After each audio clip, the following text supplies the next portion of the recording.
you have your cult, you have your message. How would you summarize that?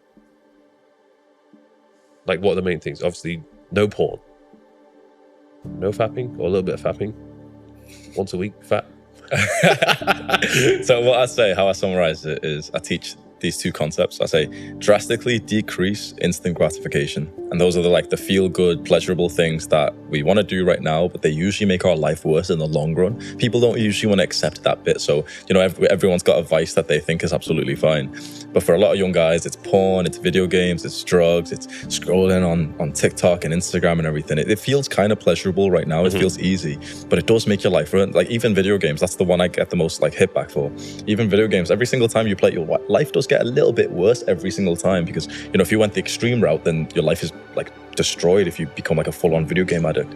So you drastically reduce those bad habits, and then at the same time you drastically increase the delayed gratification activities, and those are the ones which are very uncomfortable and challenging and hard and difficult right now.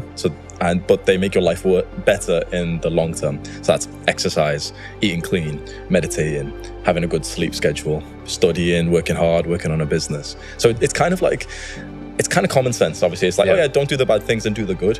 But when I've explained it like this, people finally realize that makes so much sense. People wonder why they feel so depressed and why they feel like they're in such a rut. And when I tell them, when you do instant gratification, what you're doing is just stealing happiness from your future self. When you watch porn today, you're literally taking happiness and pleasure from your future self. When you play video games, you're doing the same thing. And this has been I'm not a scientist, but this has been scientifically proven.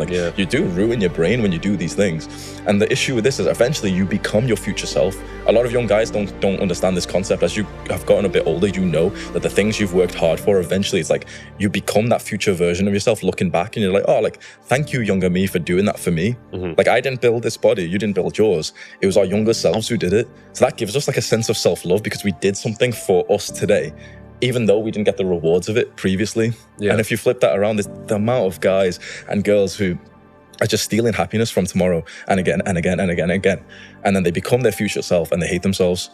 How couldn't you? If you look down and as a guy, you can't even see your own dick, you're way overweight, you've got messed up hormones and everything, you hate your life. How could you not have this sense of depression and even suicidal thoughts when you just think of how much happiness your younger self just stole from you?